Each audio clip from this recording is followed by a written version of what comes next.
अस्सलाम वालेकुम बच्चों। आज हम सीखेंगे प्यारे नबी सल्लल्लाहु अलैहि वसल्लम की प्यारी दुआएं। किसी से वादा किया तो इंशाअल्लाह कहकर दुआ करें। मतलब हुआ कि अगर अल्लाह ने चाहा। ये सब दुआएं अल्लाह के रसूल सल्लल्लाहु अलैहि वसल्लम की ज़ुबान से हर वक्त अदा होती रहती। हमारी ज़ुबानों पर ये सब दुआएं होनी चाहिए। अल्लाह का शुक्र अदा करने की दुआ अल्हम्दुलिल्लाह। सब तारीफ़ें अल्लाह के लिए हैं। कोई अच्छी चीज़ देखें तो ये दुआ पढ़ें माशा अल्लाह, अल्लाह ने कितनी अच्छी बनाई है। कोई परेशानी महसूस हो तो ये दुआ पढ़ें हस्बी अल्लाह, मेरे लिए अल्लाह काफ़ी है, यानी उसकी मदद से ये परेशानी दूर हो जाएगी।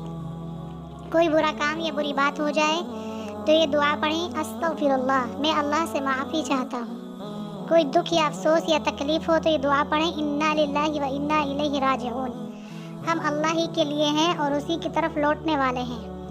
क्या आपको मालूम है बच्चों, अल्लाहु अकबर यानी अल्लाह बड़ा है को तकबीर कहते हैं। ये भी अल्लाह की तारीफ शुक्र अदा करने का तरीक़ा है।